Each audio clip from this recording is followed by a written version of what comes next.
Can you take me out to sea? The girl stood at the entrance to Pier 14, one hand holding a portable marine radio. Her voice came out in a breathless rush, filled with panic. My father's boat sent a distress signal and then disappeared. Elias Mercer stopped just before the steps leading up to the Resolute. Tonight, Port Alder lay beneath a wall of fog. He turned, trying to make out the figure that had rushed from the darkness. The girl wore a faded Harbor Bell diner jacket over a blue server's uniform. Panic showed plainly on her face. "What did you say?" Elias asked, his voice low and steady. "My father's boat sent a distress signal," she repeated. Then his tracker went dead. A security guard moved toward her from the gate. "Miss, this area is restricted. Please, sir, take me out to sea," Annie Brooks gasped, clutching a portable marine transceiver with a cracked screen against her chest. "My father's boat, the Blue Mercy.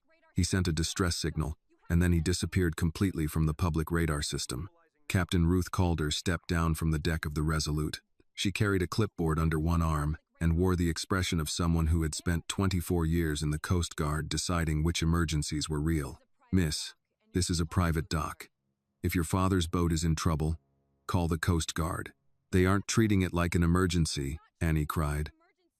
Her eyes were red and close to tears, but her voice remained firm. She slipped past Ruth and rushed toward Elias. "Your boat is the only one with its engines running. My father, Daniel Brooks, used to be a maintenance technician for Mercer Maritime. He's in danger." Elias frowned at the name. Daniel Brooks, a skilled and cautious mechanic who had worked for the company years earlier. "See what's wrong with her," Elias said.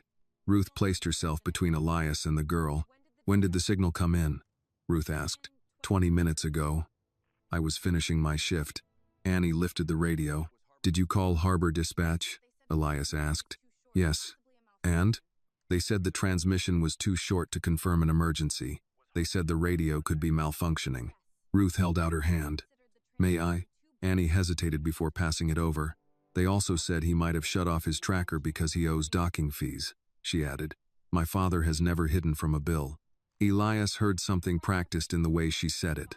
This was not the first time someone had measured Daniel Brooks by what he owed instead of by the man he was. Ruth checked the screen. "The recording is saved." "He taught me how," Annie said. "He taught me everything about that radio." Ruth pressed play. Static filled the speaker. Wind struck a microphone. Then came the sound of metal scraping against metal, heavy enough to make the guard glance toward the water. A man's voice broke through. "Annie," the signal cracked. "Don't call the harbor." More static. "Find Mercer." A sharp impact followed. Someone shouted in the background, but the words were lost. Daniel's voice returned for less than a second. "Tell him."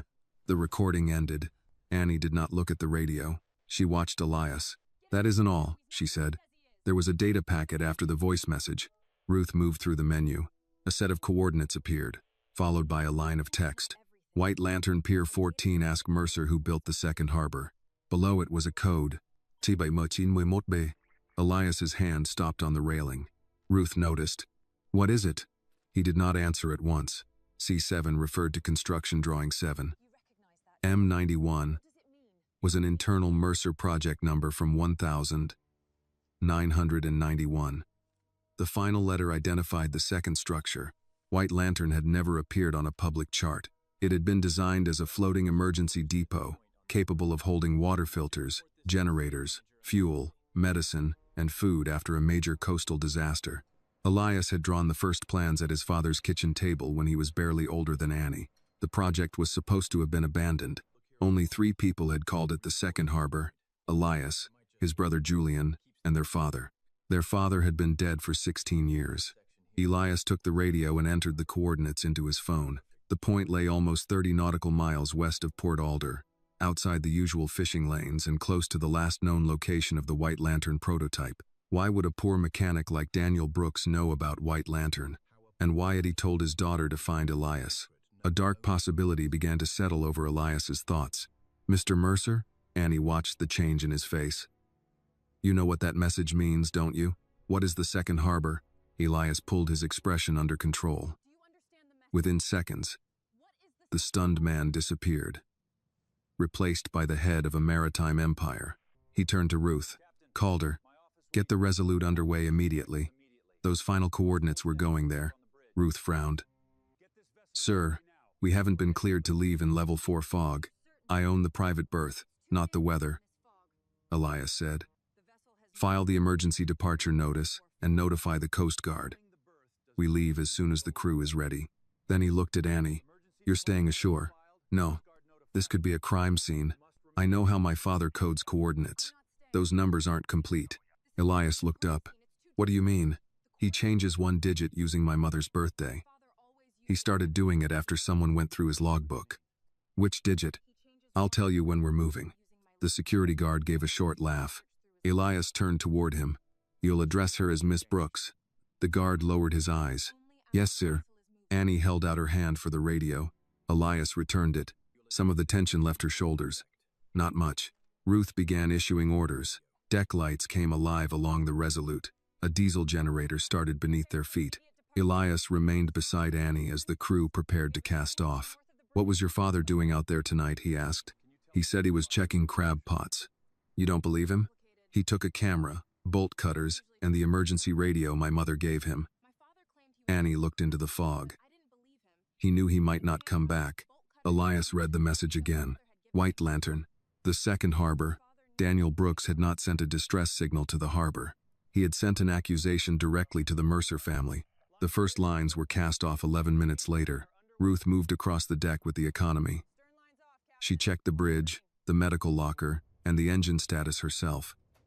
Then signed the emergency departure notice and handed it to a dock officer. Transmit that to Sector North Bend, she said.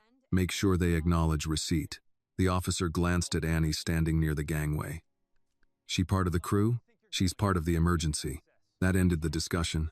Annie stepped aboard the Resolute with the radio pressed beneath her jacket. A medic named Paul handed her an orange survival jacket. Arms through. I know how to wear one. I'm sure you do, arms through anyway. His voice carried no impatience, so Annie obeyed. He tightened the straps, checked the emergency light, and pressed a wool cap into her hands. You eaten tonight? She looked back toward Harbor Bell. Through the fog, the diner's red sign had become a faint stain of color. Half a grilled cheese around 6. Paul disappeared into the cabin and returned with a turkey sandwich wrapped in plastic. Annie started to refuse, but Ruth passed behind her and said, Eat while you can. The bar will be rough outside the breakwater. Annie took it. Elias watched from several feet away.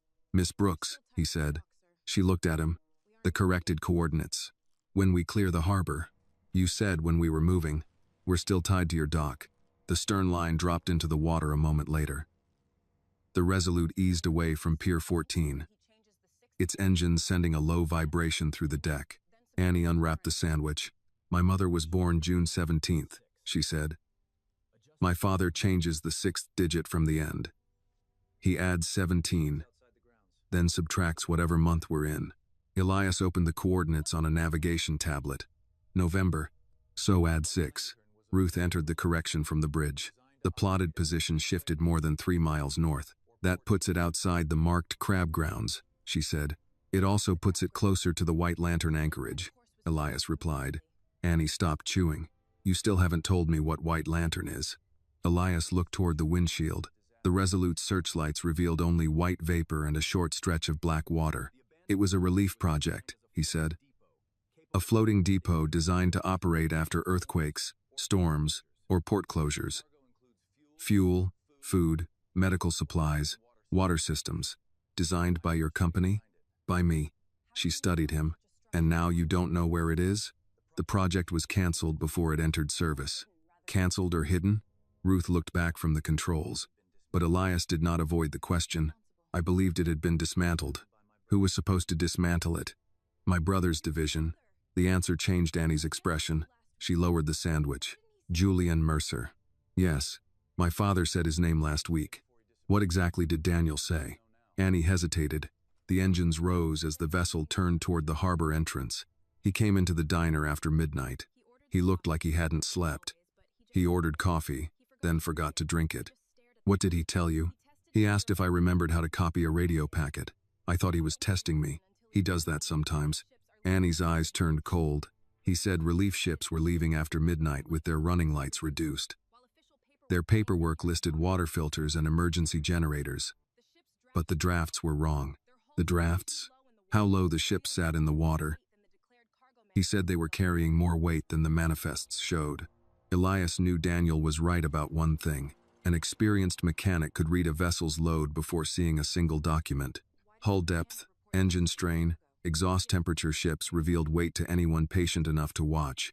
Why didn't he report it? Ruth asked. He did once, years ago. The chemical leak, Elias said. Annie nodded. A deckhand collapsed after opening a damaged container. My father wrote that the cargo labels didn't match what was inside. The final report blamed cleaning solvent. Who changed it? He never found out. 3 weeks later, they moved him to night maintenance. Then they accused him of missing inspections he said he never received. Elias remembered the period only as a line in a quarterly report. Staffing dispute resolved. Maintenance department reorganized. No further action required. He had approved that report. He quit before they could fire him, Annie continued. He used what was left of my mother's insurance money to buy the Blue Mercy. Ruth reduced speed as the Resolute entered the narrow channel between the breakwaters. A buoy bell sounded somewhere to starboard. Elias asked, "How old were you when your mother died?" 8. I'm sorry. Annie folded the sandwich wrapper. She worked mornings at Harbor Bell, Annie said. She could remember every regular's order. My father still puts 2 sugars in coffee because that's how she made it, even though he says it's too sweet. A small memory, Elias thought. The kind families kept because large losses could not be carried whole. Ruth called from the bridge. We're clearing the harbor. The bow rose beneath them as the Resolute met the Pacific swell. Annie grabbed the rail, recovered, then moved closer to the navigation table. The corrected coordinates glowed on the screen. Elias enlarged the chart. There were no registered platforms nearby, no active weather buoys, and no shipping lanes. Nothing official existed there. An alert flashed across the lower corner of the display. Ruth opened it. Someone accessed the rescue request. Coast Guard? Elias asked. No. Mercer Maritime Internal Account. Whose? The credentials are masked. Another light appeared on the chart, 2 miles east of Daniel's last position. It moved west at 14 knots. Annie leaned forward. What is that? A vessel without a public identifier, Ruth said. Heading toward my father? Ruth watched it for several seconds. Yes. Annie turned to Elias. You called for help, and they heard you. Elias looked at the unidentified vessel, then at the coordinates Daniel had risked his life to send. Ruth, he said, kill the automatic position reports. Manual navigation from here. She reached for the controls.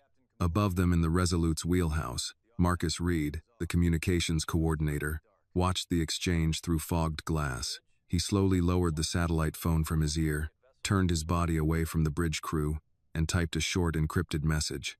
Elias and Daniel's daughter are heading for White Lantern. He sent it, erased the transmission log, and returned the phone to the inside pocket of his jacket before anyone looked his way. Below deck, Annie sat on a narrow bench with her old backpack held against her chest. Inside were the portable locator, a spare battery, and a small audio cassette Daniel had pushed into her hand before sending her ashore that afternoon. At the time, she had thought he was only being careful. Now she understood he had been saying goodbye. If you feel Annie's pain and hope she finds her father, please like this video, comment where you are watching from, and subscribe to our channel for more emotional stories. The Resolute crossed the harbor bar at reduced speed, its bow lifting into the first Pacific swells. Fog pressed against the windows of the lower cabin, turning the deck lights into pale circles that seemed to float without a ship beneath them. Annie sat with the backpack against her knees. The cassette inside felt heavier than the radio, though it weighed almost nothing. Daniel had handed it to her that afternoon behind Harbor Bell, beside the grease-stained pickup he had kept running for 17 years. Put this somewhere safe, he had said. What is it? Something I recorded. Then take it to the police. His expression had changed at the word police. Not harbor police. She had tried to ask more, but he had looked toward the street and pressed the cassette into her palm. If anything happens, don't play it on a phone. Don't upload it. Keep it with you. Then he had kissed her forehead, something he had not done in public since she was 12, and walked toward the Blue Mercy. Annie opened the backpack far enough to see the edge of the plastic case. Daniel's handwriting crossed the label in black ink. For Annie only. Footsteps sounded on the metal stairs. She closed the bag. Elias entered the cabin, followed by Ruth.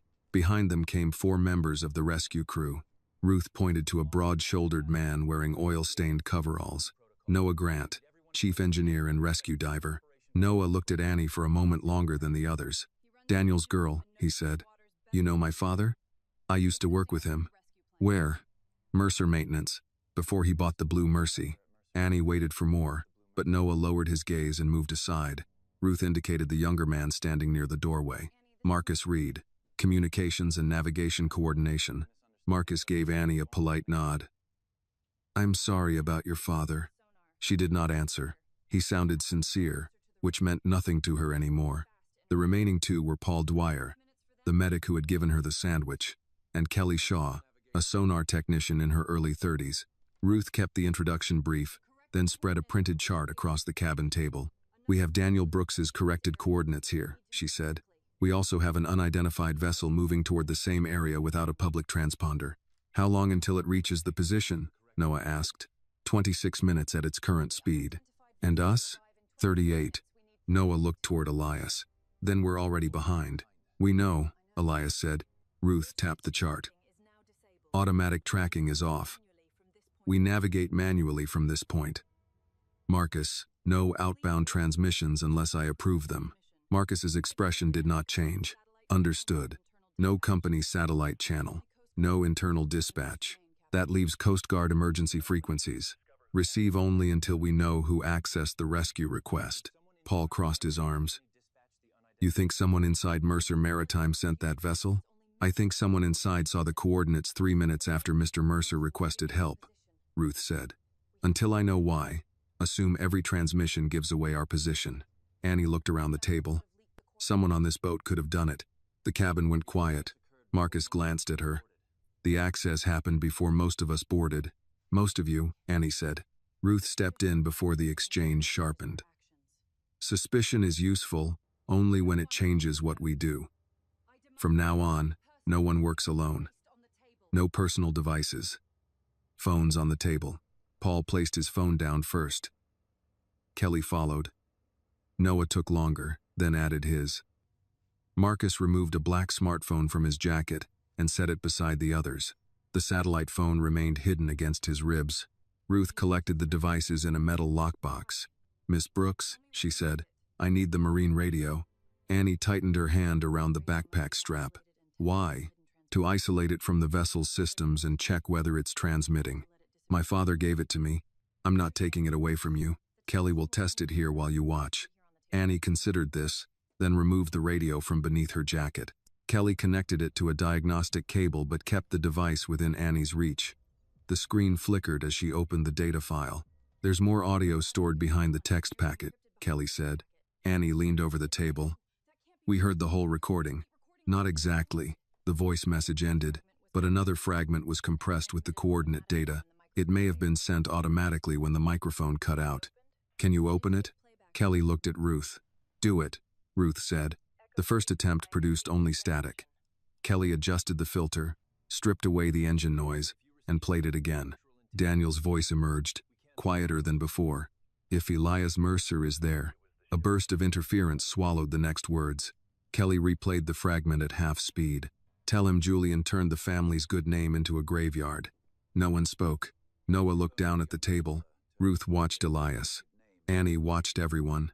Elias's face remained controlled, but one hand closed around the edge of the chart. His brother's name was no longer an implication buried inside an old project code. Daniel had spoken it directly. Marcus broke the silence. "A damaged transmission isn't proof. We don't know whether Daniel was repeating something he heard or making an accusation. He knew enough to be afraid," Annie said. "I'm not saying he didn't. You're saying we shouldn't believe him. I'm saying words sent through a broken radio need context." Annie stood. "My father is missing. A ship with no identifier is racing toward his last position, and someone inside your company leaked the coordinates. How much context do you need? Enough not to make the wrong person our enemy." Elias looked at Marcus. "Julian is not your concern." Marcus straightened. "Sir, I only meant—" "I know what you meant." Ruth folded the chart.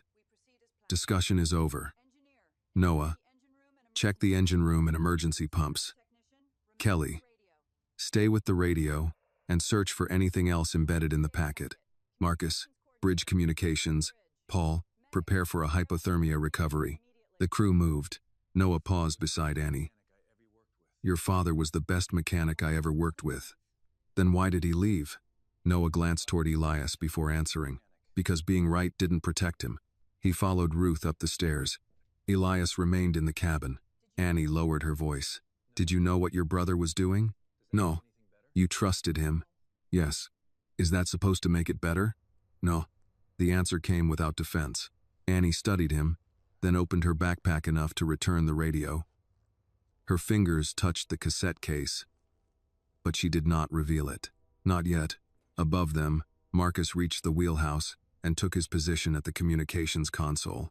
He placed both hands on the desk until the bridge crew turned toward the forward windows. Then he slipped one hand inside his jacket. A vibration pulsed once against his palm. The reply on the satellite phone contained only 6 words.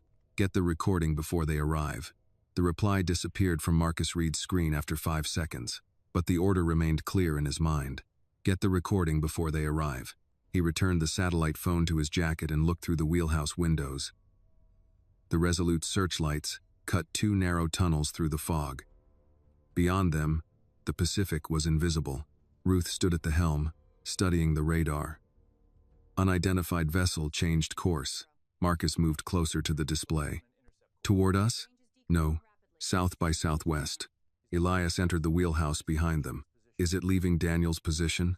It appears to be, Ruth said, but its speed dropped from 14 knots to 6. Could be waiting for us to pass, Marcus offered. Ruth adjusted the radar range, or leading us somewhere. A new signal appeared near the edge of the screen. The identifier belonged to the Blue Mercy. Annie came up the stairs with Daniel's radio in her hand. Kelly followed, carrying the diagnostic laptop. That's my father's boat, Annie said. The marker blinked 17 miles ahead, slightly east of the corrected coordinates. Signal strength? Ruth asked. Marcus checked the receiver. Strong enough to be real. Annie stepped closer. How long? About 30 minutes. Elias looked at Ruth. Take us there. She did not move the controls. The signal appeared immediately after we shut down automatic reporting. You think it's bait? I think anything that appears exactly when someone needs us to see it deserves a second look. Marcus enlarged the data window. The identification code is correct. Blue Mercy, Oregon Registry. That code isn't difficult to copy, Kelly said. Annie stared at the marker. My father wouldn't leave the emergency beacon running unless he couldn't reach it. Or someone turned it on for him, Ruth said. The words landed hard, but Annie did not look away from the screen. We go, she said. Ruth glanced at her. This isn't a vote. No, but it's my father. And it's my vessel. Elias stepped between the navigation station and the helm. What do you recommend? Close the distance without approaching directly. We come in from the north. Keep sonar active and don't transmit. That adds time. 8 minutes. Annie shook her head. He may not have 8 minutes. Ruth met her eyes. If someone wants this ship in a specific place, rushing there is how we give it to them. Annie's jaw tightened. She turned toward the window, where the glass reflected her face but nothing beyond it. Elias said, Do it Ruth's way. The Resolute altered course. Annie left the wheelhouse without speaking. Elias found her 10 minutes later on the covered aft deck. She stood behind a steel support, protected from the wind but not the cold. The radio was tucked beneath her life jacket, and her backpack remained looped over one shoulder. You should be inside, he said. So should my father. We're moving as fast as we safely can. That's something people say when they're the ones making the rules. Elias rested one hand on the rail. You think I don't understand what waiting costs. I think you can afford to be patient. He looked at her. Annie kept her eyes on the fog. When the power company sends you a late notice, you have lawyers. When Harbor Bell is short on payroll, the owner calls the bank. When my father is late on a docking fee, dispatch decides he probably turned off his own tracker. Money changes how people are treated. Money changes who gets believed. Elias could have denied it. He had spent years listening to executives explain that procedures were neutral and contracts applied equally. Yet Daniel Brooks had reported a chemical leak, lost his position, and vanished while an internal account tracked the search for him. What did Harbor Dispatch say exactly? Elias asked. Annie looked at him then. The man asked whether my father had been drinking. Alta, he hasn't touched alcohol since my mother got sick. Did you tell them that? Yes. And? They asked if I was sure. Elias looked toward the wheelhouse. Who took the call? I didn't get his name.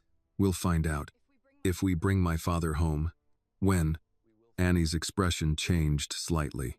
Elias corrected himself. When we bring him home. The intercom clicked. Mr. Mercer, Miss Brooks, Bridge, Ruth said. They returned to the wheelhouse. The Blue Mercy's signal had stopped moving. We're 2 miles out, Ruth said. Still no visual contact. Kelly adjusted the sonar. A faint shape appeared below the surface display.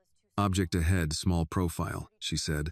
Not large enough to be a 32-foot fishing boat. Marcus leaned over her shoulder. Could be a partial return. Could be, Kelly said.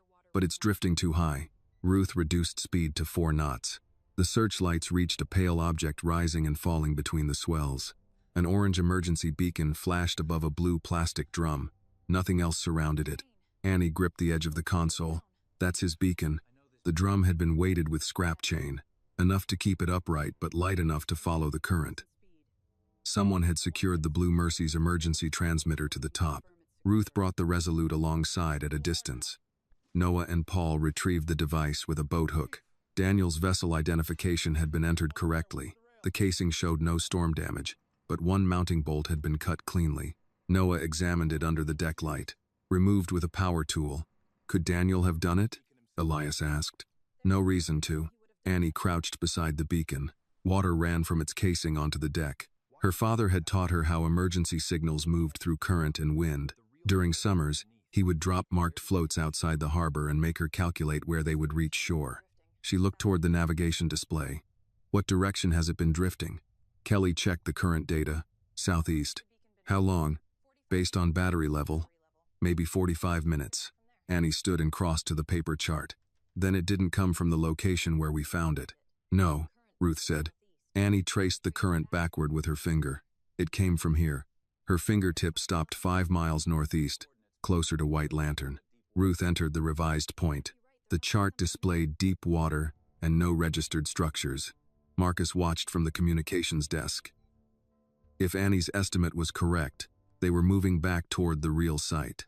He needed to delay them. The current data isn't exact, he said. Wind could shift the drift by miles. Annie looked at him. Not tonight. What makes you certain? The wind changed at 11. Before that it was out of the northwest. My father knew I'd check.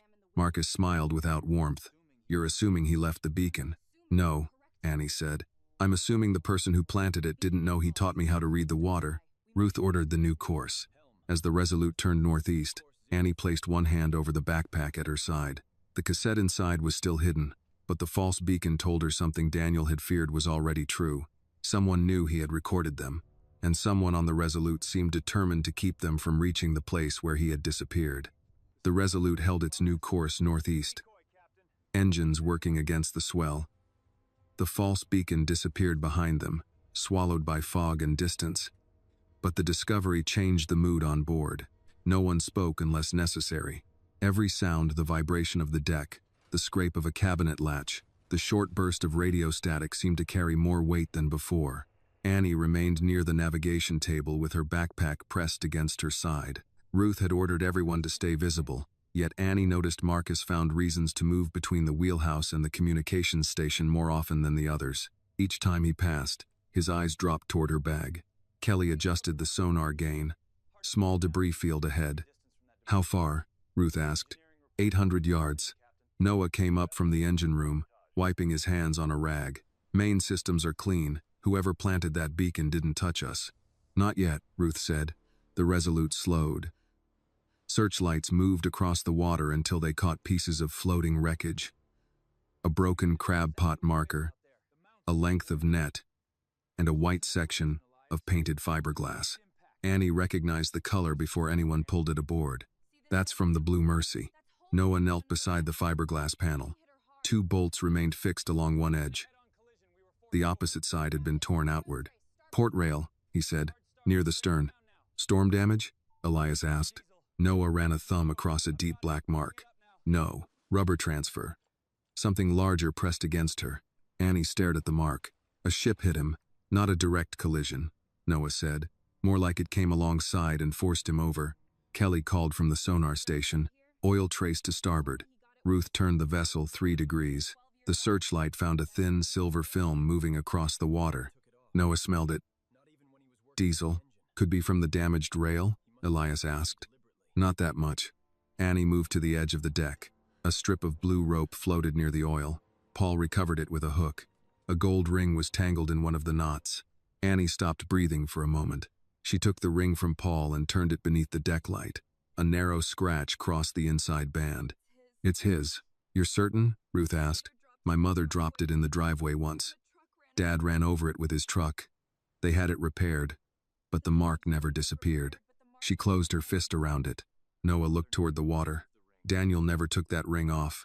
Not even when he worked on engines, Annie said. He used to tape over it. Elias watched her face. Then he left it for you. She looked at him sharply. He knew you would recognize it, Elias continued. The rope wasn't floating by accident. Annie opened her hand again. Daniel had tied the rope with a fisherman's knot he had taught her when she was 9. He used to make her repeat it until she could do it in the dark. 3 turns. Under. Back through. He was conscious, she said. After the impact, he was still thinking. Ruth ordered Kelly to map the drift of every piece they had found. As the sonar technician worked, Noah examined the fiberglass panel again. The Blue Mercy's engine should have left a stronger fuel trail if the tank ruptured, he said. This looks more like someone drained part of it. To disable the boat? Elias asked. To make sure she couldn't get far. Marcus entered from the wheelhouse. We should report the debris field.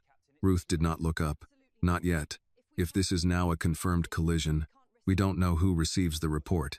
The Coast Guard needs to know. They will, when I can send it outside Mercer's network. Marcus glanced toward Annie. Every minute we delay could make Daniel harder to find. Annie turned the ring in her fingers. You wanted us to turn back 10 minutes ago. I wanted us to avoid a trap. And now you want us to transmit our location. His expression tightened. I want professional rescue services involved. Ruth stepped between them. Enough. Marcus. Return to communications and monitor emergency channels. Receive only. He gave a short nod and left. Noah waited until the door closed. He always that interested in procedure? Annie asked. He's paid to be, Ruth said. That wasn't an answer. No, Ruth replied. It wasn't. Kelly printed a drift estimate and spread it over the chart. The debris came from a point about 4 miles north of here, maybe 5, depending on the wind. Annie looked at the position. It lay along the route to White Lantern. Elias noticed Noah staring at the black mark on the fiberglass. What is it? Noah set the panel down. I've seen this rubber before. Where? Mercer service vessels use reinforced fenders with a carbon blend. Leaves this kind of transfer when they rub hard against painted hulls. Ruth's eyes narrowed. You're saying one of our ships forced Blue Mercy off course. I'm saying it's possible. Which vessel? I'd need a sample. Elias looked toward the wheelhouse. Take it. Noah placed a section of the black residue in an evidence bag. Annie asked, You worked with my father when the chemical leak happened. Noah's hands slowed. Yes. Did he tell you the report was changed? He told everyone who would listen. Did you listen? Noah looked toward the deck. At first. That means you stopped. He folded the evidence bag shut. The company said the container held cleaning solvent. They said Daniel misread the label because he was tired. And you believed them? I believed what kept my job. Annie's face went still. Noah did not defend himself. My wife had just finished treatment. Insurance came through Mercer. I had 2 kids at home and a mortgage I was already behind on. So my father lost his job because you needed yours. He didn't lose it because of me. You helped make sure no one believed him. The words struck harder because she did not raise her voice. Noah leaned both hands against the workbench. Yes. Elias stepped closer. Did Julian know? I never saw him sign anything, but the order to close the incident came from his division. Why didn't you tell me? Noah gave a tired laugh. Men like me didn't speak to men like you. We spoke to supervisors, and supervisors told us which parts of the truth were expensive. Annie looked at Elias. He had no answer that would improve what she had heard. The intercom sounded. Kelly's voice came through from the wheelhouse. Annie ran toward the stairs. Ruth followed. Distance? Just under 2 miles. Any movement? None. The searchlights swept across the fog but found only water. Annie gripped the rail with her father's ring pressed into her palm. Then, far ahead, a pale shape appeared and vanished between the swells. The outline was too low, the stern tilted at an angle, but Annie knew the curve of that hull. That's the Blue Mercy. Ruth reduced speed. No lights came from the fishing boat. No voice answered the hailer. The vessel drifted alone in the fog, damaged and silent. Annie stared at the empty deck. Her father was not on it. The Blue Mercy rolled in the swell with its bow low and its stern pulled to one side. One section of railing had been crushed inward, and the cabin windows were dark. Ruth brought the Resolute alongside at a safe distance while Noah and Paul prepared lines. "No one boards until I say," Ruth ordered. Annie stood near the rail, staring at the empty deck. Daniel's ring cut into her palm. "Dad," she shouted. The fog took his name and returned nothing. Ruth lifted the hailer. "Blue Mercy, this is the rescue vessel, Resolute. If anyone is aboard, respond by voice, light, or movement." No answer came. Noah studied the damaged hull through binoculars. "She's taking water, but slowly. Port engine compartment may be flooded." "Can you board?" Elias asked. "If the deck holds." "I'm going with him," Annie said. "No," Ruth replied. "That's my father's boat. It's unstable. And we don't know what happened on board. I know every inch of it. That doesn't make the deck safer." Annie turned toward Elias, expecting him to overrule Ruth. He didn't. "Captain Calder commands the rescue," he said. "You stay here until she clears it." The answer angered her, but she did not waste time arguing. She looked back at the Blue Mercy and began studying it instead. Noah and Paul crossed in a rigid inflatable boat. Noah climbed first, testing each step before putting his full weight on the deck. Paul followed with a medical pack. They disappeared into the cabin. Annie watched the windows. 30 seconds passed. Then a minute. Noah emerged and raised one hand. "No one inside," he called. "There's blood, but not much." "Cabin's been searched." Annie's breath caught. "Searched?" Drawers open, floor panels lifted. Ruth looked at Elias. They were looking for something. Annie tightened her hand around the backpack strap.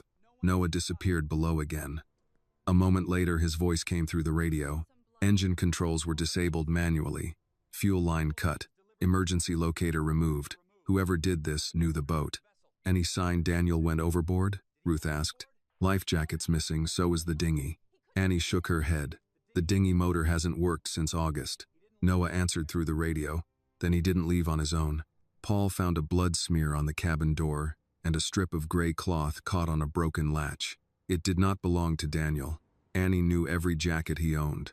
Ruth finally allowed her across, but only with Elias and a safety line. The moment Annie stepped aboard, the Blue Mercy's familiar smell hit her. Diesel, old coffee, wet rope, and the peppermint gum Daniel chewed when he wanted to stay awake. Nothing in the cabin was where it belonged. The galley drawer hung open. Navigation charts lay across the floor. The mattress had been pulled from the narrow bunk, and the plywood panel beneath it had been removed. Annie crouched by the table. A ceramic mug had shattered near the bench. 2 sugar packets lay beside it. Her father always used 2. She touched one of them, then pulled her hand back. Elias remained near the doorway. "What did he usually keep under the bunk?" "Tools, spare belts, my mother's old tackle box." "Was it valuable?" "Not to anyone else." She crossed to the radio console. The microphone cable had been cut. A dark stain marked the edge of the seat. Annie closed her eyes for 1 second. Daniel had been sitting there when the attack began. He had transmitted the message while someone forced the boat alongside. Noah called from the stern. "Found something." They followed him to the damaged rail. 3 parallel grooves marked the deck near the edge. A heavier vessel had pressed against the Blue Mercy while someone boarded. Noah pointed to a recessed metal bracket beside the fuel locker. "This isn't original." Annie knelt. The bracket held the remains of a tracking device, its casing smashed but not removed. "Someone was following him," Elias said. "No," Annie replied. "Dad installed that." "How can you tell?" "The screws. He always marked his own work with blue paint." She found a small wire leading from the damaged tracker into the cabin wall. It wasn't just sending his position, it was recording theirs. Noah followed the wire to a storage compartment and pulled out a black data module no larger than a deck of cards. The indicator light was dead. "Can it be recovered?" Ruth asked over the radio. "Maybe," Noah said. If the memory wasn't damaged, Annie looked toward the fog. That's why they searched the boat. They didn't find it, Elias said, because Dad hid it in plain sight. Paul entered from the cabin holding a folded chart. This was wedged behind the radio panel. The chart showed the waters west of Port Alder. Daniel had circled 3 locations in red pencil. One was the false beacon. One was where the Blue Mercy had been found. The third lay 6 miles farther north. White Lantern. Next to it, Daniel had written one sentence. They moved the load before dawn. Ruth read it twice. What load? Annie looked at the backpack pressed against her hip. She could no longer keep the cassette hidden. Not if Daniel's life depended on what was recorded there. There's something else, she said. Elias turned toward her. Annie opened the backpack and removed the small cassette. My father gave me this before he left. Noah stared at it. When? This afternoon. He told me not to give it to Harbor Police and not to play it on a phone. Why didn't you tell us? Ruth asked. Because someone knew our location before we cleared the harbor. No one argued with that. Elias held out his hand, then stopped before reaching for it. May I see it? Annie kept the cassette in her palm. You can look. You don't keep it. He nodded. The label read, For Annie Only. Noah examined the casing. Old micro-cassette. We'll need an analog player. There's one in the emergency equipment locker, Ruth said. Coast Guard kept them for recording field statements before everything went digital. Marcus's voice came through the radio from the Resolute. Captain, radar contact. 2 vessels approaching from the southwest. Ruth looked toward the rescue ship. Distance? 7 miles. No public identifiers. Elias glanced at Daniel's chart. They know we found the Blue Mercy. Annie returned the cassette to her backpack. Ruth ordered everyone back to the Resolute. We play the recording underway. Noah, take the data module. Paul, photograph everything. We leave the Blue Mercy, marked for Coast Guard recovery. Annie remained on the deck for one final moment. Beside the helm, she noticed 3 shallow scratches cut into the wood. 3 short lines. Daniel's old signal toher. I'm still here. She touched them with 2 fingers, then looked north toward the place marked on the chart. Hold on, Dad, she whispered. We're coming. Ruth brought the Resolute away from the Blue Mercy while Paul secured the evidence bags and Noah carried Daniel's data module below. The 2 unidentified vessels remained 7 miles southwest, moving fast enough to close the distance before the rescue ship reached White Lantern. Annie sat at the cabin table with the cassette in front of her. She had placed both hands on either side of it, as if someone might reach across and take it without warning. Ruth opened the emergency locker and removed a gray micro-cassette recorder sealed inside a plastic bag. The machine looked older than Annie. This was Coast Guard issue, she asked. Before body cameras and digital logs, Ruth said. We recorded witness statements, engine sounds, anything that might matter later. Does it still work? It did during inspection last month. Marcus stood near the communications console. We should make a copy before playing it. If the tape catches, we could lose everything. No external equipment, Ruth said. I can route the audio into the onboard recorder without transmitting. Annie looked at him. No. Marcus held up both hands. It was a suggestion. Elias took the seat across from Annie. You decide. The statement surprised her. Men with money usually called their choices assistants and expected gratitude afterward. She pushed the cassette toward Ruth. Play it once. No copies until I hear what's on it. Ruth inserted the tape and pressed the mechanical button. For several seconds, there was only a low hiss. Then came Daniel's voice. Testing. November 28th, 9:43 p.m. Daniel Brooks aboard Blue Mercy. Annie lowered her head. Her father sounded calm. Not safe, but controlled. I'm recording this because the people running the night transfers know I've been watching. 3 relief vessels left Pier 16 this month carrying more weight than their declared manifests. The containers were marked as water purification systems, but the hazard codes were covered with replacement labels. Paper moved close to the microphone. Container numbers follow. Daniel read 6 numbers slowly. Kelly wrote each one on the chart. Then another voice entered the recording, distant at first. Daniel must have hidden the machine while leaving it running. You were told to stop asking questions. The voice was male, educated, and quiet. Daniel answered. You were told those tanks were leaking. That report was corrected. It was buried. A pause followed. Through the tape came the creak of dock lines and water striking a hull. The other man spoke again. "You have a daughter, Daniel." Annie's fingers tightened against the table. "You stay away from her. That depends on whether you understand the position you're in." Daniel's chair scraped. "I understand it better than you think. You're a fisherman with debt, an old boat, and a disciplinary record. I'm the executive who signs relief contracts for 3 states. Which one of us do you think the harbor master believes?" Annie looked up at Elias. His expression had changed. He recognized the voice before the name was spoken. Daniel said, "Julian Mercer." No one in the cabin moved. On the tape, Julian gave a short sigh. "You should have taken the settlement 6 years ago. You should have stopped shipping poison under church banners. You saw labels, you didn't see cargo. I saw men wearing respirators unload containers marked as pediatric water systems. You saw what you wanted to see. I photographed it." The recording clicked as Daniel shifted the machine. Julian's voice lost some of its restraint. "Where are the photographs?" "Safe. With your daughter?" Annie stopped breathing. Daniel answered immediately. "She knows nothing. You're a poor liar. And you're not as untouchable as your brother made you." The tape went quiet for 3 seconds. When Julian spoke again, his voice was softer. "Elias built the name. I kept it profitable. You turned it into cover. I turned it into something that survives. Relief contracts open ports that commercial carriers wait months to enter. Governments waive inspections. Churches defend the shipments before anyone asks what's inside.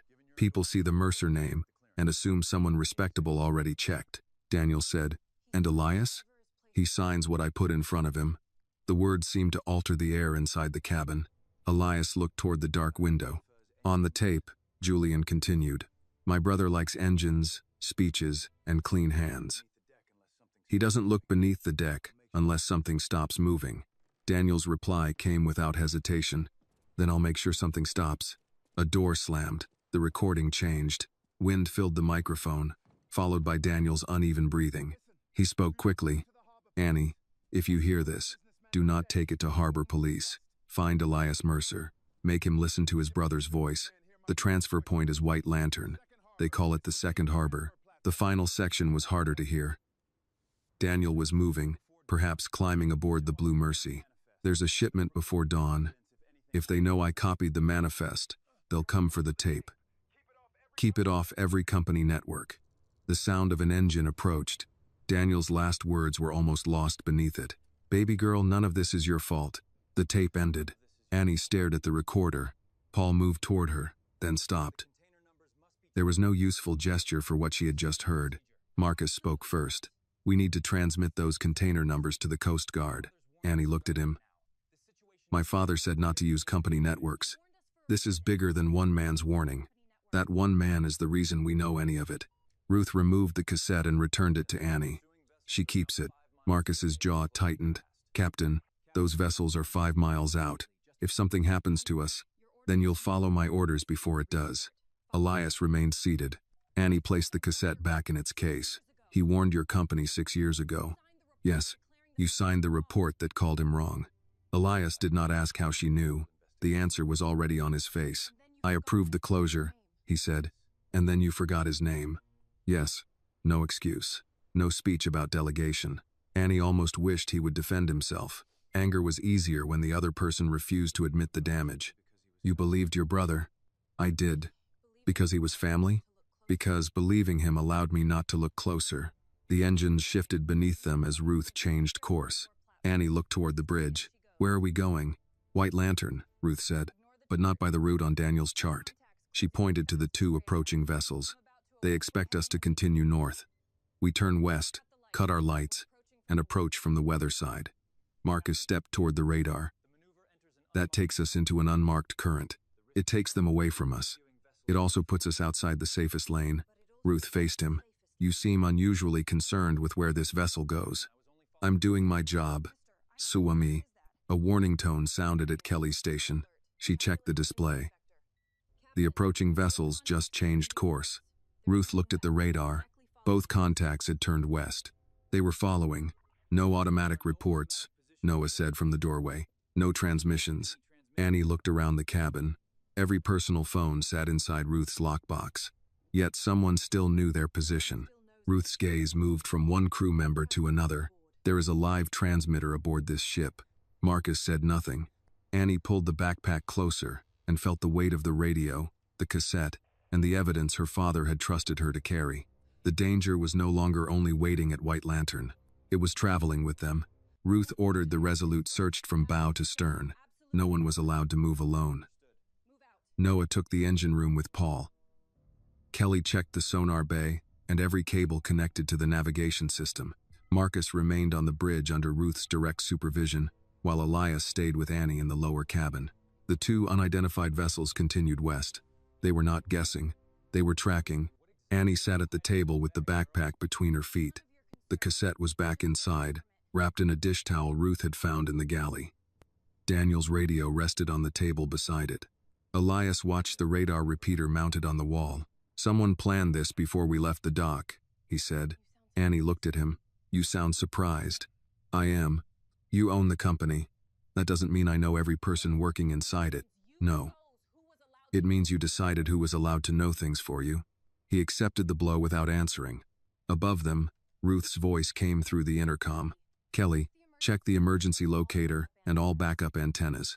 A minute later, Kelly answered. "Standard locator is clean. No unauthorized output." Noah reported the same from the engine room. Nothing. The vessel following them closed another half-mile. Elias leaned toward Daniel's radio. "Could that be transmitting?"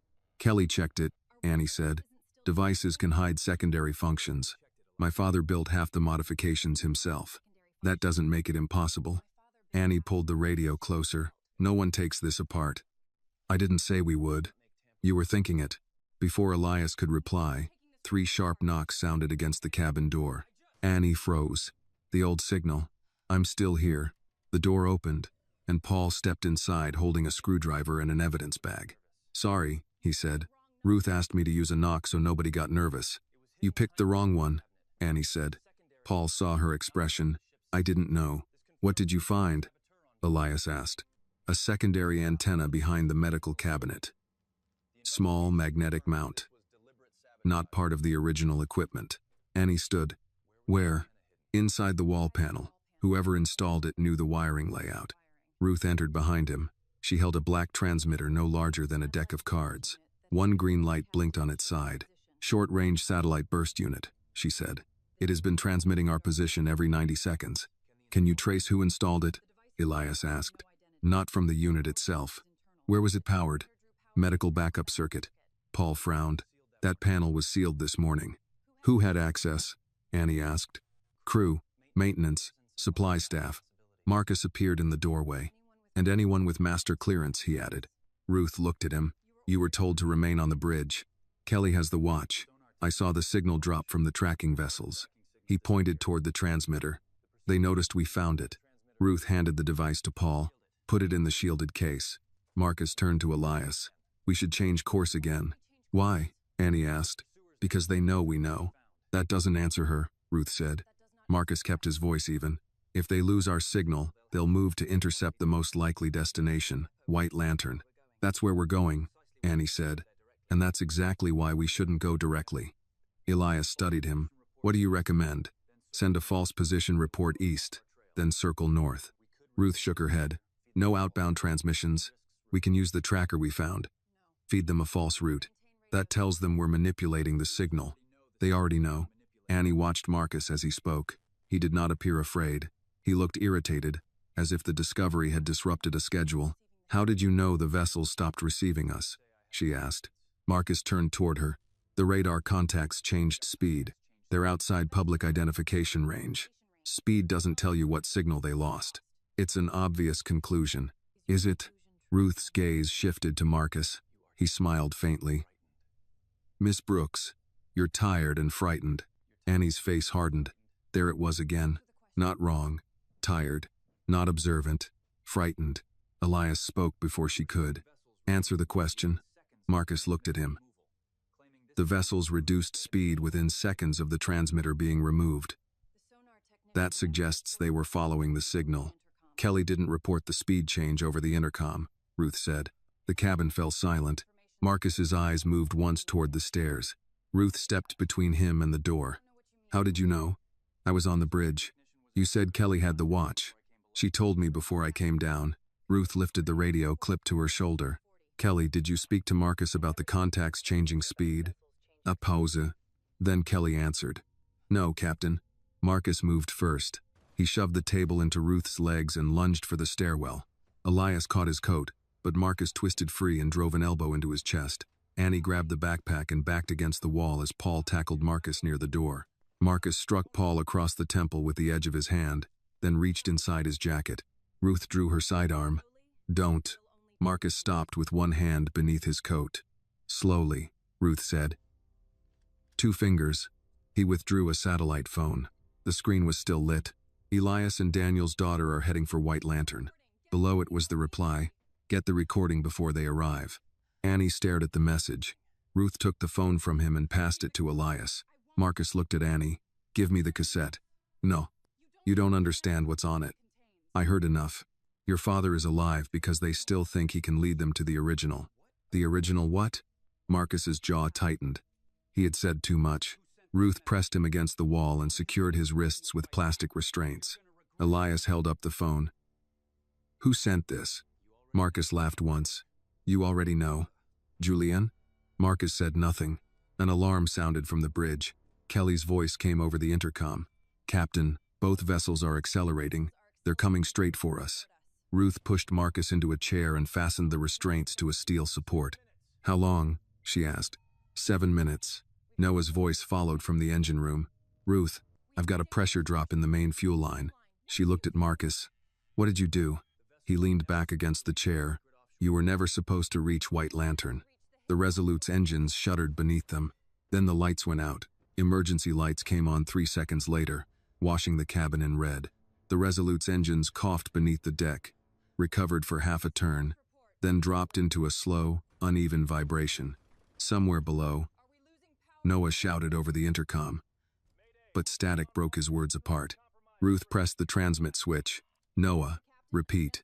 Fuel pressure is falling. Somebody opened the bypass valve and cut the manual return line. I can isolate it, but I need time. How much? 10 minutes if the pump hasn't taken damage. We have less than 7. Ruth released the switch and turned to Paul. Stay with Reed. If he moves, put him on the floor. Marcus sat restrained against the steel support, his face calm in the red light.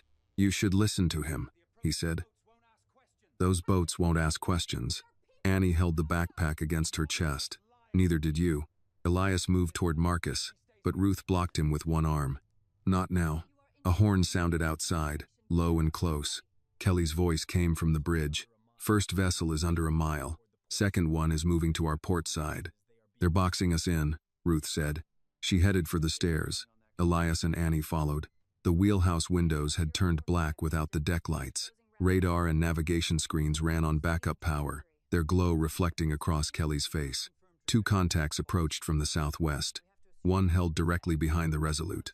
The other moved wide, cutting across their route north. No identifiers? Elias asked. Nothing, Kelly said. They're running dark. Ruth took the helm. Can we make steerage? 3 knots, maybe 4 before the pressure collapses. Ruth advanced the throttle carefully.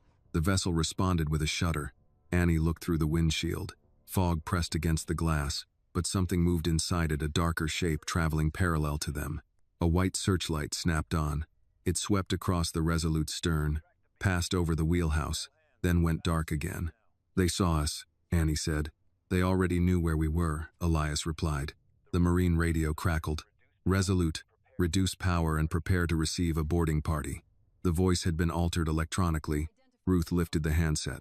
Identify your vessel. No response. She repeated the demand. The altered voice returned. You are interfering with a secured recovery operation. Reduce power. Elias took the handset from her. This is Elias Mercer. You are approaching a vessel owned by Mercer Maritime. Identify yourself. A short silence followed. Then the voice said, Mr. Mercer, you have been advised. The channel closed. Annie looked at him. They knew you were on board. They knew before we left the harbor. Ruth adjusted course 2 degrees north. Kelly, keep the second vessel on radar. Elias, take Annie below. I'm staying. No, Ruth said. If they come alongside, the bridge is the first place they'll enter. Annie did not move. My father is ahead, and I need you alive when we find him. The first vessel appeared through the fog off the stern quarter. It was larger than the Blue Mercy but smaller than the Resolute, with a high bow and no visible name. Men stood behind the rail in dark rain gear. No one waved or called out. Kelly leaned toward the radar.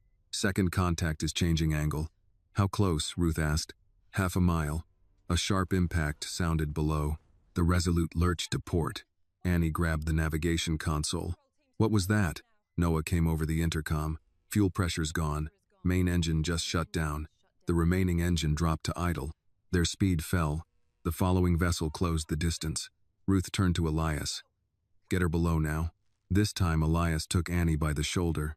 She resisted until another searchlight struck the bridge. Move, he said. She followed him down the stairs. Paul had positioned himself near Marcus, one hand on the restraint line. The communications coordinator looked toward Annie's backpack as soon as she entered. They're not here for us, he said. They're here for that tape. Then they leave disappointed, Annie replied. You think Julian needs the cassette destroyed? He needs to know whether it's the only copy. It is. Marcus studied her face. You're lying. So are you. The ship rolled without engine power. A metal cabinet opened and spilled emergency supplies across the floor. Elias picked up a flare gun from the fallen equipment. Paul looked at him. You know how to use that? I grew up on working boats. That wasn't a yes. Before Elias could answer, the overhead lights flickered. The remaining engine caught with a heavy mechanical thud. Noah's voice broke through the intercom. I isolated the bypass. We have one engine at 40%. Don't push it harder unless you want it dead. Ruth answered from the bridge. 40% is enough. The Resolute moved again. A grinding noise came from the port side as the second vessel emerged from the fog, close enough for Annie to see water running down its black hull. It had no markings except a faded blue stripe. Men on its forward deck prepared a boarding ladder. Ruth turned the Resolute hard to starboard. The rescue ship's stern swung away. The boarding vessel missed the rail by less than 10 feet, its wake striking the cabin windows. Marcus leaned forward against his restraints. You can't outrun both of them. No, Elias said. But we don't need to. Annie looked at him. He pointed toward the forward window. At first she saw only fog. Then a light appeared ahead. Not a ship's light, not a buoy. A fixed white beam shone through the mist, disappeared, then returned in a slow rotation. Kelly's voice came over the intercom. Structure ahead. Large steel return. 200 yards. Ruth reduced speed. The fog thinned around a wall of dark metal rising from the sea. White Lantern stood nearly 3 stories above the water, wide enough to hold 2 cargo decks and a crane platform. No registration numbers marked its hull. No navigational lights showed along its edges except the single white lamp turning from the roof. Rust streaked the upper walls, but the lower loading doors looked recently maintained. A crane arm extended over the water. Suspended beneath it was a container painted with a red relief cross. Annie moved closer to the window. Behind White Lantern, tied against a service platform, sat the Blue Mercy. Its cabin light flashed 3 times. Short, short, short. Her father's signal. I'm still here. Dad, Annie whispered. The pursuing vessels slowed behind them. They had not expected the Resolute to reach the structure first. Ruth turned toward the crew. No one transmits. No one boards until I clear it. A voice came through the cabin speaker. Not from the radio. From White Lantern itself. Elias, the man said, calm and familiar. You should have stayed in Port Alder. Elias stared at the structure. He had not heard his brother's voice since that afternoon. Julian continued. Send the girl over with the recording, and Daniel Brooks goes home alive. Annie pulled the backpack tighter against her. Behind her, Marcus Reed smiled for the first time since Ruth had restrained him. Elias lifted the intercom microphone. Show me Daniel. The rotating white light passed across the Resolute, then over the Blue Mercy. A door opened high on White Lantern's second level. 2 men dragged Daniel Brooks into view. His hands were tied. Blood darkened one side of his shirt. But he was standing. Annie rushed toward the window. Dad. Daniel raised his head. Even across the water, he recognized her. His face changed not with relief, but fear. He shouted something they could not hear through the glass. Then one of the men forced him to his knees. Julian's voice returned through the speaker. You have 5 minutes, Elias. The white light turned again, sweeping across the water like a clock that had already begun counting down. The 5-minute warning began with the slow sweep of White Lantern's rotating beam across the fog. Annie stood at the forward window, staring at her father on the upper platform. Daniel's hands were tied behind him. One side of his face was swollen, and blood had soaked through his shirt near the ribs. He tried to rise, but the man behind him forced him back down. "Dad." Annie struck the glass with her palm. Daniel lifted his head. He shouted again, turning toward the Resolute, but the distance and sealed windows swallowed the words. Ruth stepped beside Annie and studied his movements through binoculars. "He's not looking at you," she said. "What?" "He keeps looking below the platform." Elias followed Daniel's line of sight. Beneath the upper walkway, a maintenance ladder descended toward a service door close to the water. "He's showing us an entrance," Annie said. Julian's voice came through the cabin speakers. "For a minute." Elias lifted the intercom handset. "You want the recording? Send Daniel to the Blue Mercy first. You're not negotiating from a position of strength. I'm the only person here who can keep Mercer Maritime from collapsing around you." A pause followed. Then Julian laughed. "You still think this is about the company? It has always been about the company with you." "No, Elias. It's about what the company allows. Flags, relief contracts, government waivers, private docks. You built a name that opens doors. I simply stopped pretending we were walking through them for charity." Annie turned toward Marcus. He sat restrained in the lower cabin, listening through the open stairwell. "Is he stalling?" she asked Ruth. "Both of them are." "For what?" Ruth glanced at the two vessels holding position behind the Resolute. "Julian is waiting for his men to board us. Elias is buying Noah time to restore power." As if on cue, the deck vibrated. The remaining engine rose from 40% to a stronger, steadier rhythm. Noah's voice came over the intercom. "I can give you 60% for maybe 10 minutes. After that, the pump overheats." Ruth pressed the reply switch. "That's enough." "For what?" "I'll tell you when I know." She turned to Kelly. "Can you access White Lantern's external cameras?" "Not without a network. It has to be broadcasting locally." Kelly opened a diagnostic panel. "Give me a minute." "We have 3, Annie said. Ruth looked at her. "Then don't waste one." Elias continued speaking to Julian. "Let me come over alone." Annie spun toward him. "No." He covered the handset. "If he believes I'm bringing the tape, he keeps Daniel alive. You don't have it. He doesn't know that. He'll search you. That takes time." Ruth shook her head. "You're not boarding alone. This is my brother. That is exactly why you're not boarding alone." Elias looked back toward White Lantern. Daniel had shifted one knee forward. The man guarding him struck him across the shoulders. Annie flinched. Julian spoke again. 2 minutes, Elias." Annie opened her backpack and pulled out the cassette case. Every eye in the cabin followed it. Marcus leaned against his restraints. "That's what he wants." "No," Annie said. "He wants us to think it's the only copy." "It is the only copy." She looked at him. "You don't know what my father did before they took him." Marcus's expression changed. Annie saw it. "He made another copy," she said, though she did not know if it was true. Marcus said nothing. Elias lowered the handset. "You're bluffing." "So is Julian." Kelly called from the communications station. "I found the local camera network. Old industrial system, no encryption between nodes." "Can you get inside?" Ruth asked. "I'm already in." 3 grainy camera feeds appeared on the monitor. The first showed Daniel on the upper platform. The second showed White Lantern's loading deck, where 6 men waited near a cargo door. The third showed a lower corridor filled with stacked containers. Kelly changed cameras. A fourth feed revealed a pump room. A man sat tied to a pipe. Annie stepped closer. "That's not my father." The prisoner wore a stained coverall with the Mercer Maritime logo. 2 more workers were restrained behind him. Ruth studied the screen. "Witnesses." Kelly moved to another camera. This one showed rows of containers painted with relief markings. Several labels had been peeled back, exposing red hazard diamonds beneath them. Elias stared at the image. Annie said, "Now you've seen it."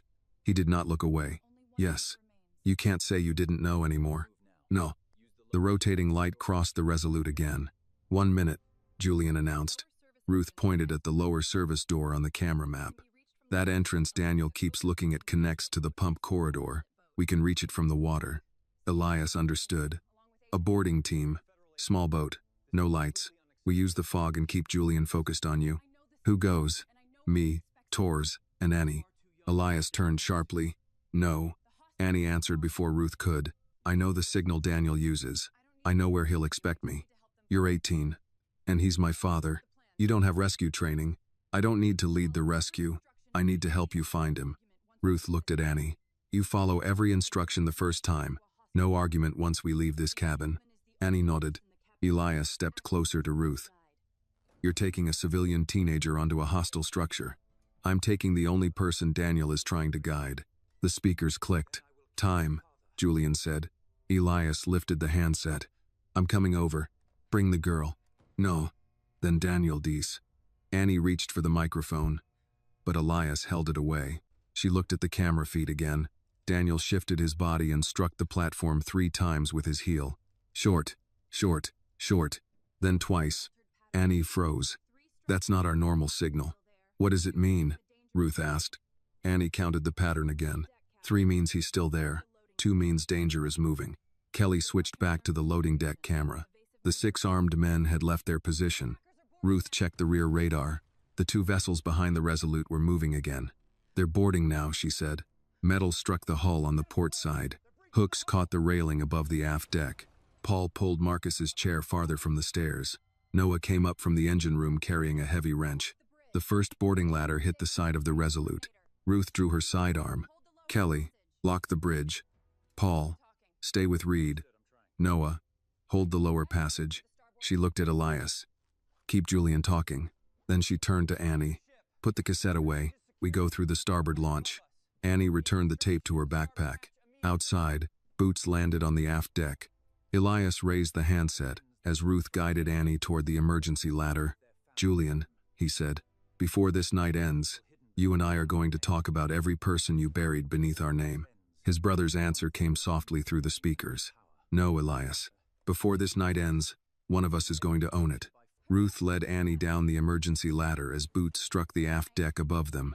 The starboard launch hung low over the water, its small engine already running.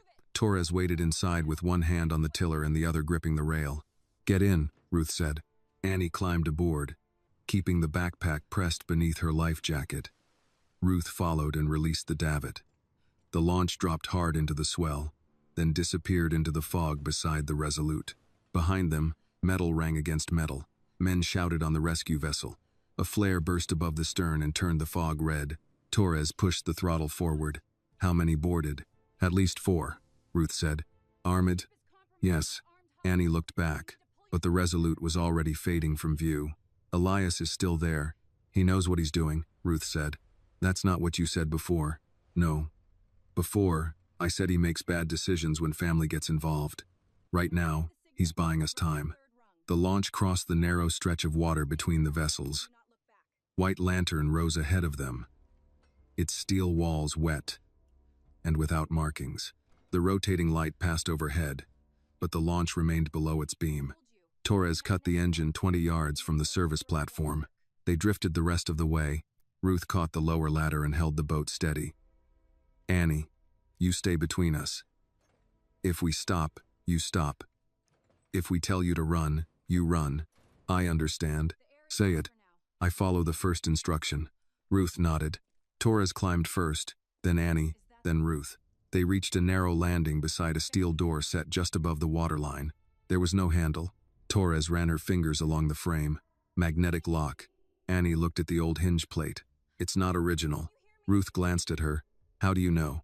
My father used to bring home discarded parts from Mercer jobs. The original emergency doors had manual releases behind the lower panel. She crouched and felt along the base. Her fingers found a recessed screw head beneath a strip of paint. Ruth handed her a multi-tool. Annie removed the panel and pulled a red lever. The lock released. Inside, the corridor smelled of fuel, rust, and something chemical that stung the back of Annie's throat. Torres lifted a small detector from her belt. Air is safe for now. Don't touch anything marked with red diamonds. They moved past pipes and stacked equipment. Water dripped from overhead joints. Somewhere deeper inside, pumps ran with a low mechanical pulse. Annie stopped. What? Ruth whispered. She raised one finger. 3 knocks sounded through the steel wall. Then 2. Daniel's signal. Annie touched the pipe. Dad? A pause. 3 knocks answered. Ruth looked down the corridor. Direction? Annie pressed her ear to the pipe. Below us, maybe 1 level. Torres checked the camera map Kelly had transferred to her handheld unit. Pump corridors down those stairs. A door opened behind them. Ruth pulled Annie into the shadow between 2 storage tanks. Torres flattened herself against the opposite wall. A man in dark rain gear entered carrying a rifle. Another followed. They came through the lower access, the first said. Julian wants the girl alive. What about Calder? Doesn't matter. The men passed within 6 feet of Annie. She held her breath until their footsteps faded. Ruth waited 5 more seconds, then moved. They reached the stairs and descended into a lower passage. The air grew warmer. Pipes shook along the ceiling. At the end of the corridor, light leaked from beneath a locked door. Annie heard someone cough inside. Dad? The coughing stopped. Then Daniel's voice came through the metal. Annie? She rushed forward, but Ruth caught her arm. Wait. Torres inspected the lock. Wired. A thin cable ran from the latch into the wall. Alarm? Ruth asked. Could be. Daniel struck the door once from inside. They put a sensor on it. Opens the pump valves if the circuit breaks. Annie leaned close. Are you hurt? I'm alive. Her eyes filled, but she kept her voice level. I found the radio. I knew you would. And the tape. Silence followed. Daniel understood what that meant. Listen to me, he said. The original manifest isn't on the tape. It's inside the Blue Mercy's tracker module. We found it. Good. Don't give either one to Mercer. Elias's face flashed through Annie's mind. Which Mercer? Daniel coughed again. Until tonight, I wasn't sure. Ruth studied the wiring. Daniel, how many people are with you? 3 workers. One's having trouble breathing. Torres looked at her chemical detector. We need them out. Can you bypass the sensor? Annie asked. Torres shook her head. Not without tracing the circuit. Daniel spoke from inside. The release line runs to the control room. Julian built it so the lower level floods if anyone opens the wrong door. Ruth looked toward the ceiling. Then we need the control room first. Annie pressed both hands against the door. We can't leave him. We're not leaving him, Ruth said. We're making sure opening that door doesn't kill him. A burst of gunfire sounded from outside the structure. Annie flinched. The Resolute's horn answered twice. Ruth checked her radio. Only static came through. Torres said, They're jamming us. Daniel called through the door. Annie, get away from here. No. Baby girl. No. You don't get to send me away twice in one day. Daniel went quiet. Annie rested her forehead against the steel. You told me to find Elias. I found him. You told me to keep the recording safe. I did. Now you let me finish. When Daniel answered, his voice was softer. You sound like your mother.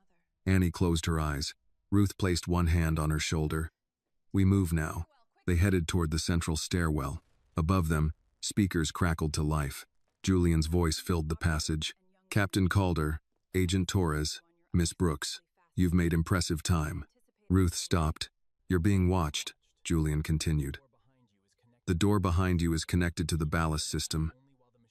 The workers remain alive only while that system stays stable. Annie looked up at the nearest camera. Julian's voice shifted. Annie, bring the recording to the control room. Come alone, and your father walks out. Torres whispered, He's separating you from us. I know. Then you don't go. Annie stared at the camera. Mr. Mercer, she said, knowing Julian could hear her. You keep saying you'll let my father go. But every door on this place is built to kill him. No answer came for a moment. Then Julian said, You're smarter than Daniel gave you credit for. Annie gripped the strap of her backpack. No, she replied. I'm exactly as smart as he knew I was. Somewhere above, an alarm began to sound. Not the flood alarm. Effia Elam. Ruth looked toward the upper deck. That's Elias. Torres checked the camera map. Several feeds went black at once. He's cutting their surveillance. The corridor lights flickered. Daniel knocked 3 times from behind the door. I'm still here. Annie turned toward the control room stairs. So am I, she whispered. The fire alarm continued above them, loud enough to cover the sound of Ruth opening the stairwell door. Control room is 2 levels up, Torres said. If Elias shut down the cameras, we may have 90 seconds before Julian restores them. Ruth looked at Annie. You stay behind me. They climbed through a passage lined with old electrical cabinets. Several bore faded Mercer Maritime plates. Others had newer locks and replacement labels. At the first landing, Torres stopped beside a row of cargo windows. She wiped condensation from the glass. Inside the hold, containers stood in 4 rows beneath red emergency lamps. Each one carried the blue and white mark of a disaster relief program: water purification units, mobile medical supplies, child nutrition equipment. One label had peeled away at the corner. Beneath it was a red hazardous material diamond. Annie stared through the glass. My father was right. Torres raised her phone and recorded the rows. This is enough to justify seizure, not enough to prove Julian ordered it. The tape does that. If we leave with it. Ruth tried her radio again. Static answered. A door slammed above them. Footsteps crossed the upper landing. Ruth motioned Annie and Torres into an equipment alcove. 2 armed men descended, speaking over the alarm. Mercer's loose in the west corridor. Which one? The older one. Annie looked at Ruth. Elias had boarded White Lantern. The men continued downward toward Daniel's level. Ruth waited until they passed, then led Annie and Torres up the remaining stairs. At the top, the corridor widened into the original administrative section of the floating depot. Elias's old design remained visible in the rounded windows and brass safety rails, but the walls had been rebuilt with security glass and electronic locks. A framed photograph hung near the control room. Elias and Julian stood beside their father on Pier 14, all 3 younger, smiling over a model of White Lantern. Beneath the picture was a brass plaque, a second harbor for those with nowhere left to turn. Annie read it once. Then she looked toward the containers below. Ruth saw the same contradiction. People can turn any promise into cover if no one checks what happens after the ribbon is cut. The control room doors stood open. Elias faced Julian across a bank of navigation consoles. Julian wore a dark coat over a white shirt, no tie. At 47, he shared Elias's height and the same gray at the temples. But nothing in his posture suggested fear. One hand rested beside a pistol on the console. The other held a folder. Elias's coat was torn at the shoulder. Blood marked his lower lip. Neither brother looked toward the doorway. You boarded my vessel with armed men, Elias said. Julian's expression barely changed. Your vessel came to my facility carrying stolen company material. Your facility? You abandoned it. I canceled it. You stopped asking questions. That isn't the same thing. Elias glanced through the control room windows at the cargo deck. You used relief contracts to move chemical waste, industrial material. You relabeled it as water systems, because ports delay anything they don't understand. People got sick. People get sick in every industry. Annie's grip tightened on her backpack strap. Julian noticed her at last. So Daniel's daughter made it aboard. Ruth raised her weapon. Move your hand away from the pistol. Julian obeyed. Slowly, Torres stepped beside Ruth and displayed her badge. Julian Mercer, Homeland Security Investigations. Step away from the console. He looked at the badge, then at her face. Lena Torres, I wondered when the charity circuit would become inconvenient. You knew I was federal? I suspected, and still let me near your operation? I wanted to know what you knew. Elias stared at him. How long? Julian looked back at his brother. How long what? How long have you been using this place? 11 years. The answer struck harder than denial would have. Elias had approved budgets, stood beside Julian at fundraisers, and praised the relief division for reaching ports no commercial carrier could enter. 11 years. You built the first routes while father was alive, Elias said. Our father understood margins. Our father built tugboats. Our father built a name. You turned it into speeches. I turned it into access. Elias stepped closer. You threatened Daniel Brooks with his daughter. I offered him a way out. You ordered his boat taken. He photographed restricted cargo. He reported a crime. He violated company security. Annie moved before Ruth could stop her. You beat him and locked him below deck. Julian looked at her as if she were a problem described in a report. Your father had several opportunities to walk away. He did. 6 years ago, when your company buried his report, Julian's gaze shifted briefly toward Elias. There it is, he said, the part no one wants to say out loud. Daniel came to us angry, in debt, and already convinced the company had wronged him. He was right, Annie said. That doesn't make every accusation clean. People like us don't get believed first, Annie replied. We get questioned first. You counted on that. Julian's mouth tightened. Elias looked at Annie, then at his brother. She's right. Julian gave a tired smile. You've known her for 2 hours, and I've known you for 47 years. That's what made this possible. The words landed between them.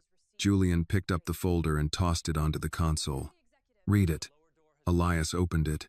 Inside were profit reports, shipping schedules, insurance settlements, and executive approvals carrying his signature. You approved every expansion, Julian said. Every port agreement, every exemption, every private inspection contractor. You never asked why the relief division outperformed every other unit. I approved what you presented.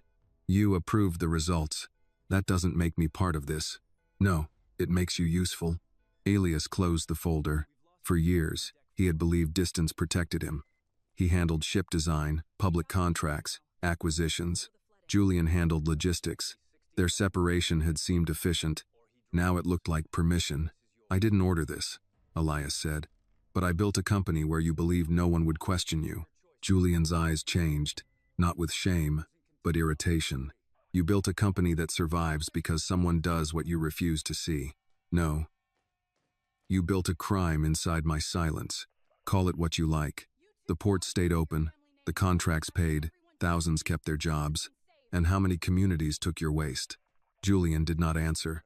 Torres moved toward the control panel. Ruth, secure him.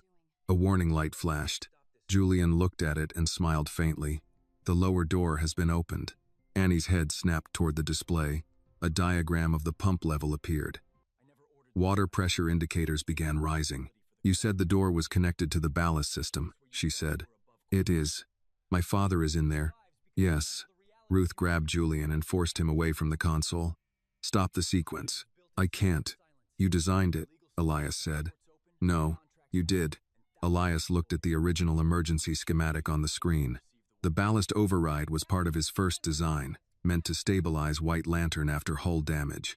Julian had rerouted it so opening the detention door triggered flooding below. A family invention turned into a weapon. Annie pulled Daniel's radio from her backpack. 3 knocks came through the speaker, then 3 more. Daniel was still alive, but this time the sound was followed by rushing water. Julian looked at Elias. Here is your choice, brother. Keep me here and lose the people below, or release me and I'll tell you how to stop the flood. Elias stared at the control diagram. Then he looked at Annie. She was already moving toward the stairs. My father taught me those pumps, she said. You can argue about the family name after we save the people trapped underneath it. Annie reached the lower stairwell before Ruth caught up with her.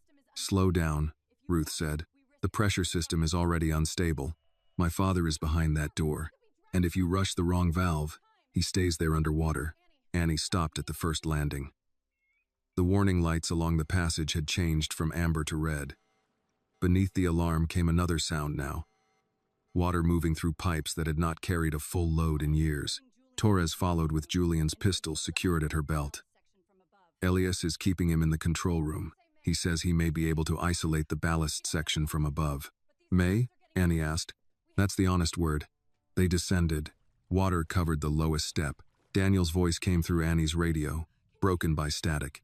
Annie? I'm here. Stay out of the pump room. Not happening. The manual release is behind the west panel. Red wheel, brass stem. Don't touch the black lever. Ruth looked at her. You understand that system? My father taught me on the Blue Mercy. Older Mercer pumps used the same layout. Smaller scale. Same mistake if you turn the wrong thing. They reached the detention corridor. Water ran beneath the locked door and spread across the floor in a thin sheet. 3 men remained trapped inside with Daniel. One coughed hard enough to be heard through the steel. Torres checked the pressure gauge beside the frame. Water level is rising fast. Control room says the ballast line won't respond, Ruth said. We need the local bypass. Annie crouched beside the west wall and removed a metal inspection plate with Ruth's multi-tool. Behind it sat 3 pipes, 2 valves, and 1 black lever. Red wheel, Daniel called through the door. Turn it clockwise until it stops. Annie wrapped both hands around the wheel. It did not move. Stuck, she said. Years of corrosion, Ruth replied. Together they pulled. The wheel shifted a fraction, then locked again. Footsteps splashed behind them. Marcus Reed stood at the far end of the corridor. His wrists were free. Blood ran from one temple, and he held Paul's utility knife in his right hand. Ruth raised her weapon. "Drop it." Marcus did not. "Where's Paul?" Torres asked. "Alive." "That wasn't the deal," Ruth said. "There was never a deal." His eyes fixed on Annie's backpack. "Give me the cassette." Annie stood between him and the wall panel. "You crossed an armed ship for a tape Julian is about to sink with all of us? He won't sink it if I bring him the recording. You still believe that?" Marcus looked toward the rising water. "I believe he protects what matters." Ruth's voice stayed level. "You don't matter to him. He needs someone who can move through the company after tonight." "No," Annie said. "He needs someone to blame." Marcus looked at her. She saw doubt, but not enough. Daniel's voice came through the radio. "Annie, who's there?" "Marcus." A pause. Then Daniel said, "He was at Pier 16. Marcus's face tightened. "You saw him?" Annie asked. "I saw him transfer the manifests. He was the one who checked the seal numbers." Torres moved half a step to the side, giving herself a clearer angle. Marcus noticed. "Don't put down the knife," she said. "You'll shoot me and lose the only person who can explain the company network. Julian can explain it." "He won't. He will in federal custody." Marcus laughed once. "You think Elias will let his own brother testify?" Annie answered before Torres could. "He came back for my father instead of chasing Julian." Marcus's eyes shifted to her. "You didn't see him leave the control room." "I saw enough." Water reached Annie's ankles. Inside the room, one of the workers shouted that the level had reached the bench. Ruth kept her weapon trained on Marcus. "We're out of time." Annie reached into her backpack. Marcus raised the knife. Slowly, she removed the cassette case and held it where he could see. "You want it?" "Yes." "You want Julian to believe you fixed this." "I can still stop him." "No. You want to stand beside the man with power so nobody asks what you did to keep your place." "Give it to me." Annie glanced at the emergency speaker mounted above the corridor. The same model Daniel had once repaired at Harbor Bell after a kitchen fire. She had noticed the open maintenance port when they first came down. The radio cable in her backpack was already connected to the portable transmitter. She pressed the cassette case against the radio and thumbed the playback switch. Marcus heard Daniel's recorded voice begin. "You were told to stop asking questions." His gaze dropped to the device. Annie moved the radio closer to the wall speaker. Julian's voice filled the corridor. "You have a daughter, Daniel." Then Marcus's own voice came from farther down the recording, captured on the dock after Julian had walked away. "Shipment leaves before 4. I'll clear the rescue channel." Marcus went still. Annie had not heard that section earlier. The damaged tape had continued beyond what Ruth played in the cabin. The speaker carried the recording through White Lantern's emergency system. Every corridor heard it. Every worker, every guard, the control room. "Julian." Marcus stepped toward Annie. Ruth said, "Last warning." He ignored her. Annie kept the tape running. Marcus's recorded voice continued. "If Brooks gets back to shore, Reed takes the blame. Mercer stays clean." Marcus stopped. He stared at the speaker as if Julian had just entered the corridor in person. "That isn't what he told me." "No," Annie said. "It's what he said when he thought you weren't listening." The alarm changed pitch. Somewhere above, steel doors began closing. Julian's voice came over the intercom. "Marcus, retrieve the recording and report to the west launch." The command sounded calm. Marcus looked toward the stairs. Then another mechanical lock engaged behind him. The west corridor sealed. He understood. There would be no launch. No place beside Julian. Only a sealed deck and a dead transmitter with his name on it. Marcus lowered the knife. Torres moved in and kicked it away. Ruth restrained him with a fresh set of cuffs. Annie returned to the red wheel. "Help me." Marcus looked at her. She pointed to the valve. "You know the maintenance system. Help me open it." "After what I did, my father is behind that door. Decide what kind of man you are, while there's still time for it to matter." For 1 second, Marcus did nothing. Then he knelt beside her. Together, they pulled the wheel clockwise. Metal screamed inside the wall. The valve turned. Water pressure dropped on the gauge. Daniel struck the door 3 times. Still here, Ruth reached for the manual release. Above them, Julian activated the final flood sequence. The final flood sequence began with a deep mechanical udar beneath the floor. Every pipe in the corridor shuddered. The pressure gauge jumped past the red line, and water burst from the seams around the detention room door. "Release it now," Daniel shouted from inside. Ruth pulled the manual latch. The door opened 6 inches before the water forced it back against her. Torres joined her, boots sliding on the metal floor. Annie grabbed the edge with both hands. Again, Ruth said. They pulled together. The door opened wide enough for a hand to reach through. Daniel's fingers closed around the frame. Move the others first, he said. A worker in a Mercer coverall crawled through the gap, coughing and dragging one leg. Torres pulled him clear. The second man followed, supporting a third whose lips had turned blue. Daniel came last. Annie reached for him. He collapsed again. Blood covered the side of his shirt. His skin felt cold, but his arms closed around her with enough strength to prove he was still there. You shouldn't have come, he said against her hair. You taught me not to leave people behind. That was for bad weather. This is bad weather. A sound escaped him that might have been a laugh if he had not been in pain. Ruth looked at the pressure gauge. We need to move. The local bypass slowed the flooding, but the central valves are still open. Marcus stared at the water rushing around his knees. Julian activated the purge system. What does it do? Torres asked. Floods the lower decks, burns the shipping records, then releases the west moorings. White Lantern rolls with the current and sinks outside the map channel. How long? Maybe 6 minutes. Ruth handed Daniel's weight to Annie and one of the freed workers. Torres, take them toward the service exit. Marcus comes with me. Why? Marcus asked. Because you know the system. So does Elias. Elias designed it 30 years ago. You helped Julian modify it. Marcus looked toward the upper stairs. The central shutdown is in the control room. Then that's where we're going. Another blast shook the corridor. The lights failed, leaving only the red emergency strips near the floor. Daniel gripped Annie's wrist. Go with Torres. I'm not leaving you. You're not. You're helping me walk. They moved toward the lower service passage. Water reached Annie's calves now, pushing against every step. Daniel leaned heavily on her, but each time she tried to take more of his weight, he straightened. Even half-conscious, he was still trying to protect her from the fact that he could barely stand. The emergency speakers crackled. Julian's voice filled the dark corridor. Elias, the west launch is ready. Come alone, and I'll leave enough ballast for the others to get clear. Elias answered through another speaker. You've never left enough for anyone. His voice came from above, closer than Julian's. Annie looked at Ruth. He's still in the control section, Ruth said. A gunshot sounded overhead. Then another. Daniel stopped. Elias went after him. No, Ruth said. Elias is trying to keep him away from us. They reached the service exit, but the outer door would not open. Torres examined the panel. Pressure lock. Marcus called from the stairwell. Julian sealed the lower exits. Ruth pushed him toward the maintenance junction. Then open it. I need control room access.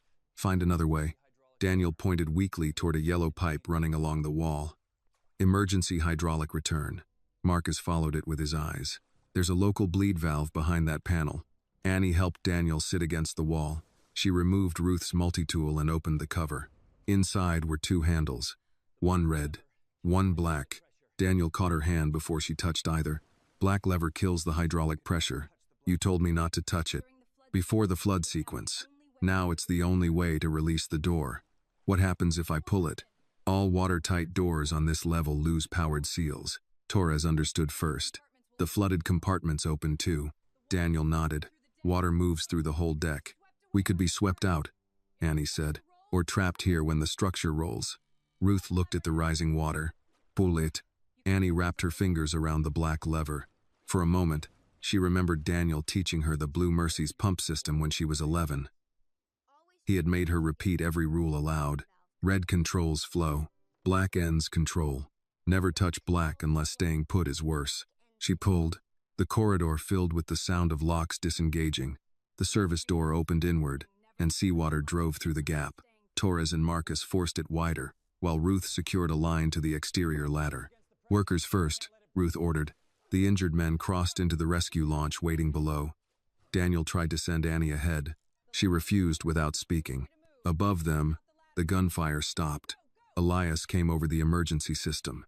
Ruth, Julian is heading for the west launch. Ruth lifted her radio, but the signal broke apart. Then Elias appeared at the far end of the passage. His gray raincoat was torn, and one sleeve was dark with blood. He had lost the flare gun. In one hand he carried Julian's folder.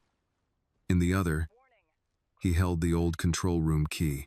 "Everyone out," he said. "Where's Julian?" Ruth asked. "Running." A warning horn sounded. Marcus looked upward. West mooring released. The structure is starting to turn. White Lantern tilted several degrees. The floor shifted beneath them. Annie lost her footing. Elias caught her before she struck the wall, but Daniel slipped toward the open door. Annie grabbed his jacket. "Dad." Elias released her and caught Daniel under the arms. Together, they pulled him back. From the upper deck came the roar of a launch engine. Julian was escaping. Elias looked toward the stairs. For 1 second, he did not move. Annie saw the choice in his face. His brother was seconds away from freedom. Daniel was bleeding. The lower deck was flooding. The entire structure was beginning to roll. "Go," Daniel said. "Catch him." Elias looked at him, then at Annie. "No." He lifted Daniel's arm over his shoulder. Julian's launch engine grew louder outside. Elias helped carry Daniel toward the exit. "My brother has spent 11 years deciding whose life could be traded for his," he said. "I'm done making the same calculation." They reached the ladder as White Lantern tilted again. Torres and Ruth lowered Daniel into the launch. Annie followed. Elias came last. A second boat appeared through the fog near the west side of the structure. Julian stood at its controls. Marcus leaned over the rail of the rescue launch. "He's heading for the outer channel." Ruth raised her sidearm, but the moving fog covered him. Then the Resolute's horn sounded. The rescue vessel emerged ahead of Julian's launch, one engine smoking, Noah at the helm. Julian turned too late. His boat struck White Lantern's released mooring line and spun sideways. He was thrown against the rail, then over it. He caught the edge with one hand. Elias saw him in the water.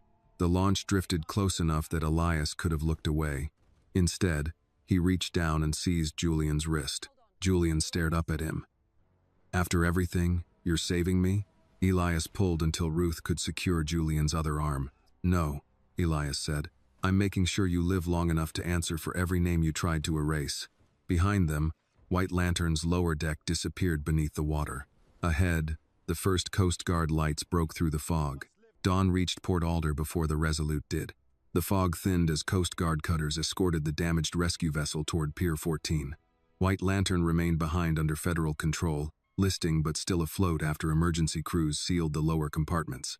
Julian Mercer sat handcuffed beneath a thermal blanket.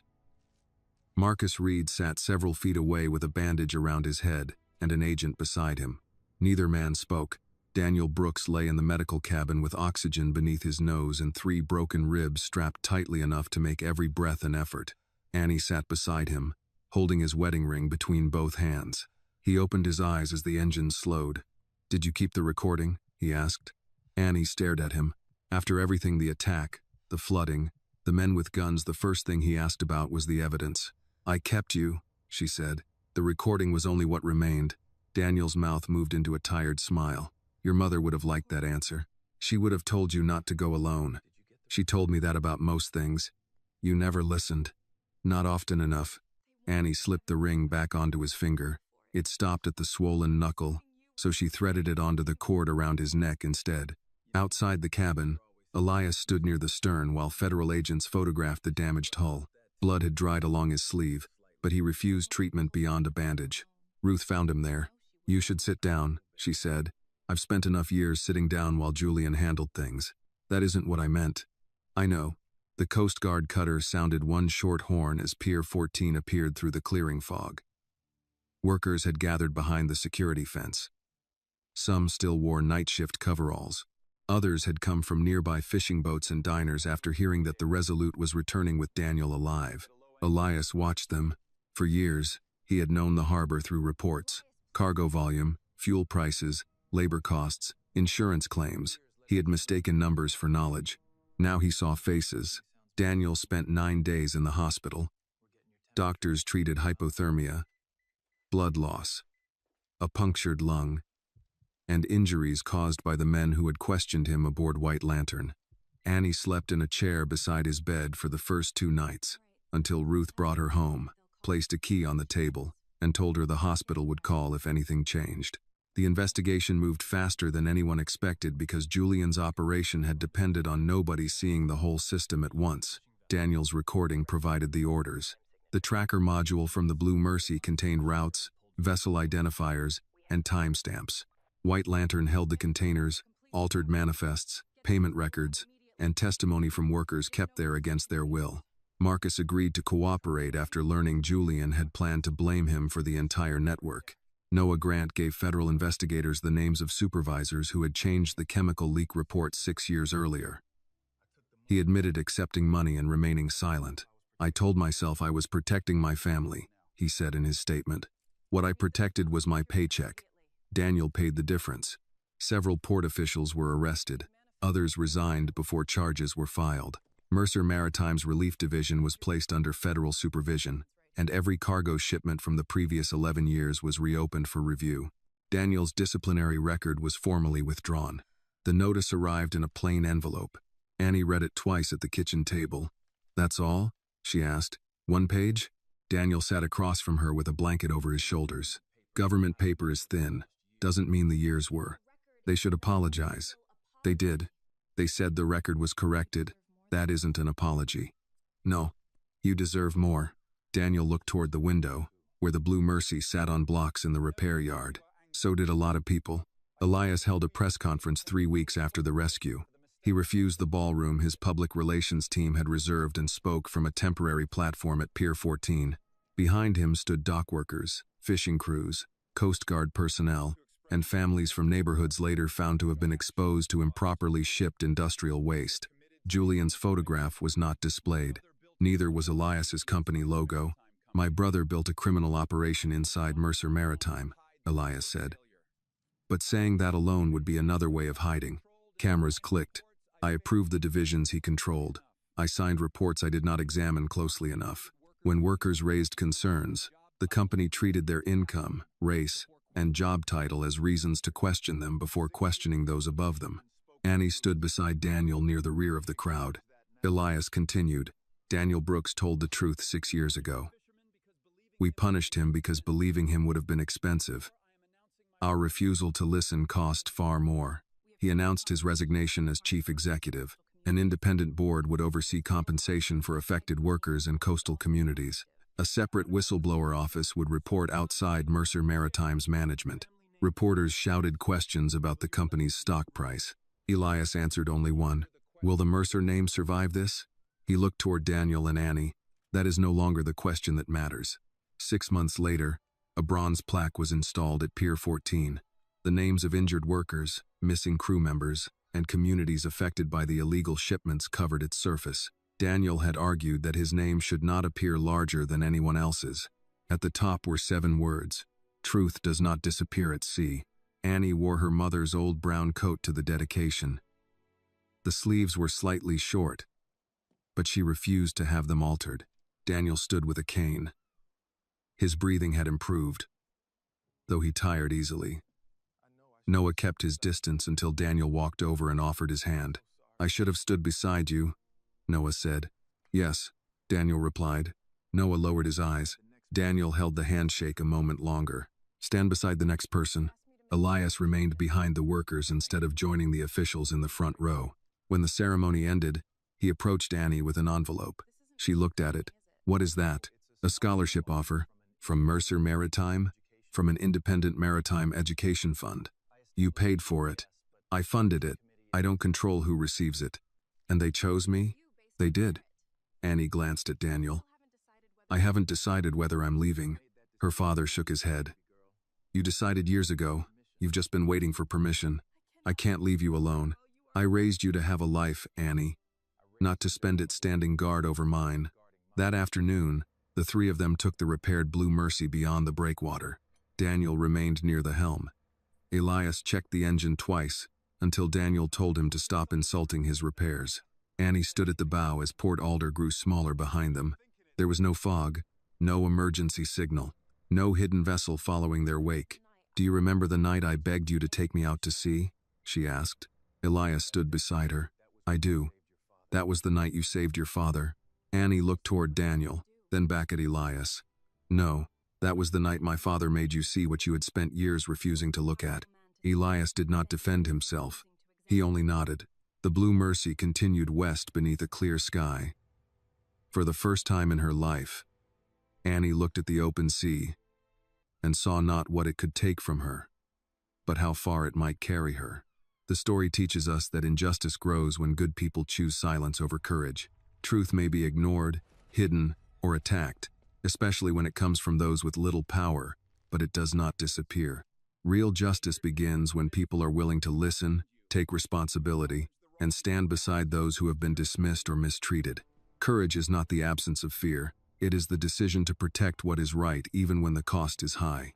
This video is a work of fiction created with the assistance of artificial intelligence. All characters, events, and situations are not real and do not represent any actual people or true stories. The content is intended for storytelling and emotional illustration only.